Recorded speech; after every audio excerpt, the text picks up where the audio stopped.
The phone buzzed once, then went silent. Anna glanced at the screen, a missed call from an unknown number. She didn't think much of it, until she saw the name written above the digits, Clara, Clinic. Her husband, Mark, walked into the room just then. She held up the phone. "You got a call." He smiled too quickly. "Oh, just work. A wrong number, maybe." His voice was calm, but his eyes flickered, that tiny shift she knew too well. Anna nodded, pretending to believe him, but inside, something tightened. It wasn't the first time she'd heard an excuse that sounded too smooth. The memory of past lies echoed quietly in her mind, the late meetings, the forgotten anniversaries, the same tired reassurances. That evening, as rain tapped softly against the windows, she sat alone with her tea growing cold. She replayed the call, the way he smiled, the way he avoided her eyes. It all felt too familiar, the calm before another storm. She whispered to herself, he lied again. And this time, she promised she wouldn't let it pass unanswered. The next morning, Mark ties his tie in silence. He kisses Anna's forehead lightly and says, "I have an early meeting at the office." She smiles faintly, though her chest feels heavy. Something about his calmness doesn't sit right, his voice too careful, his eyes too distant. When he leaves, the house feels colder. By habit, she picks up his coffee mug from the table and sees a folded receipt underneath it. It's from a cafe across town, dated yesterday evening, the time he claimed to be working late. Her heart begins to pound. She calls his office, trying to sound casual. "Can I speak to Mark Turner?" A pause. Then a polite voice replies, "He hasn't come in today." The world goes still. She ends the call without speaking and grabs her coat. Rain starts to fall as she drives, light at first, then heavy, blurring the city lights into streaks of gold and gray. She spots his car outside a cafe.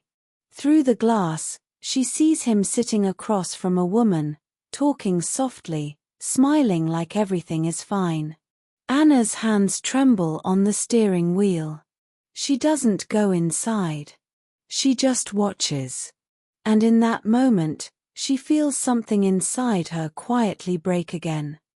That evening, Anna waits in the living room, the lights dim, her coat still damp from the rain. The clock ticks loudly, each sound heavier than the one before. When the door finally opens, Mark steps in, shaking off his umbrella, smiling like nothing happened. "Long day," he says. "You wouldn't believe the traffic." She doesn't answer. Her eyes stay fixed on him. He senses it. The air feels different. "What's wrong?" he asks, trying to sound casual. "Who was she?" Anna's voice is calm, too calm. He freezes, color draining from his face. "She. The woman at the cafe," she says. "The one you had coffee with instead of going to work." Mark's mouth opens, but no words come. Then, finally, "It's not what you think." The same line. The same tone. Her heart clenches. "You've said that before," she whispers. He steps closer. "Anna, please, just let me explain." She steps back, tears burning in her eyes.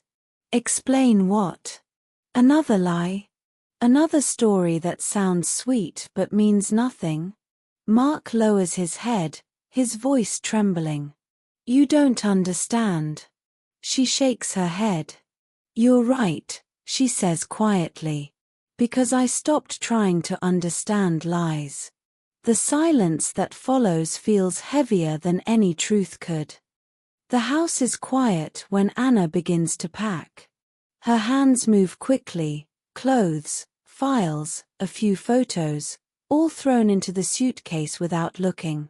She just wants to leave before her heart changes its mind.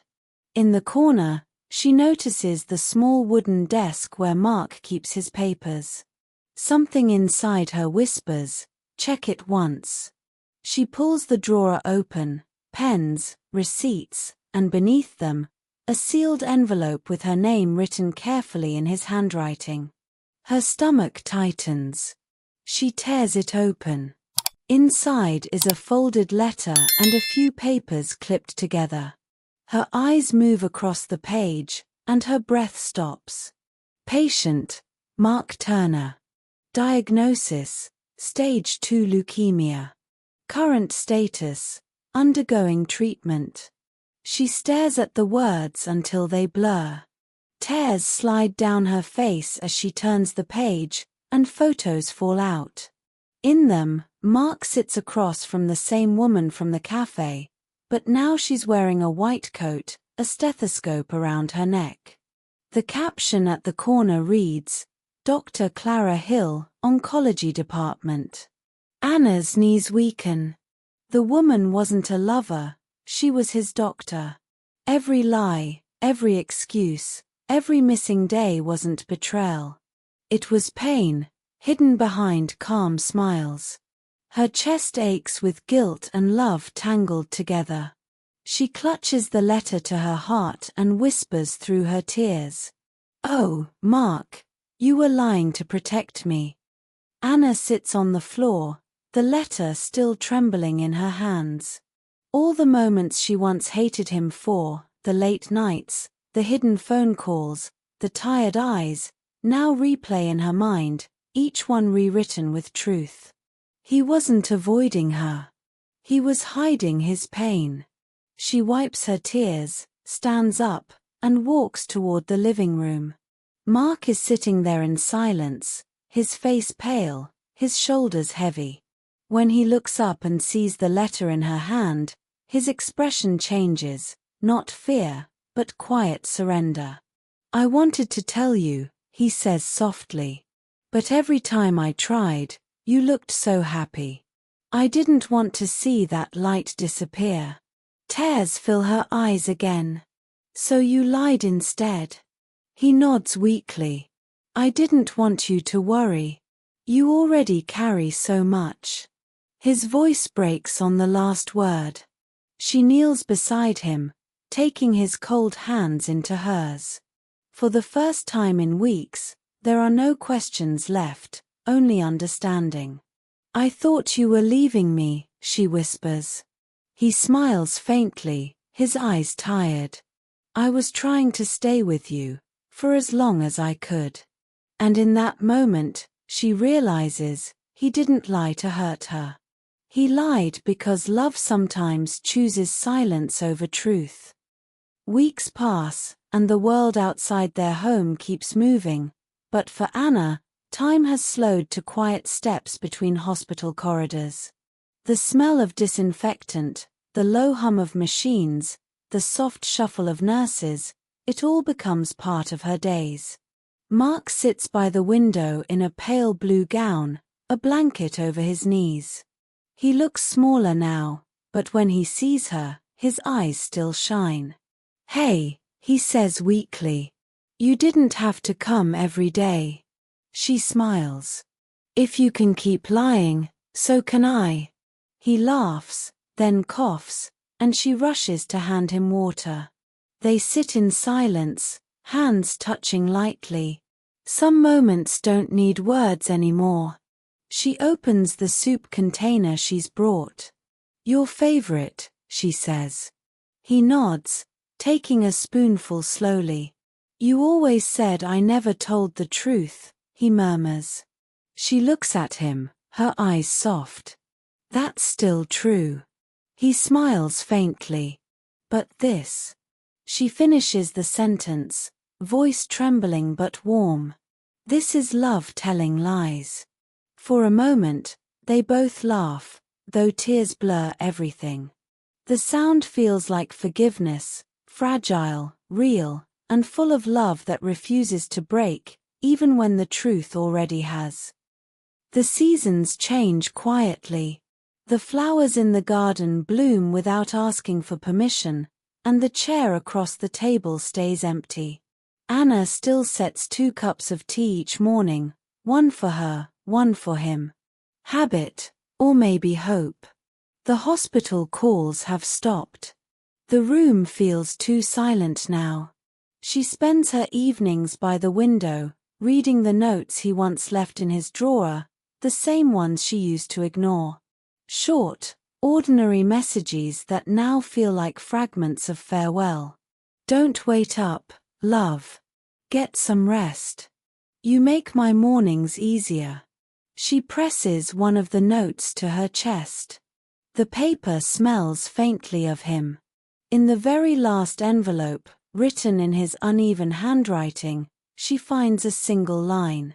If I lied again, it was only to make you smile a little longer.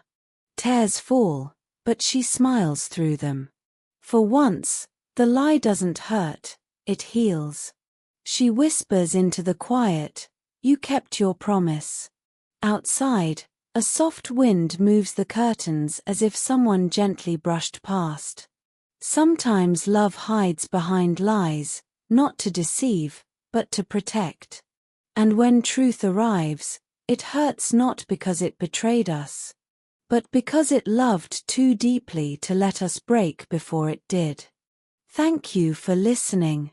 If this story touched your heart, please like, share, and subscribe to Academia Bees for more emotional English stories.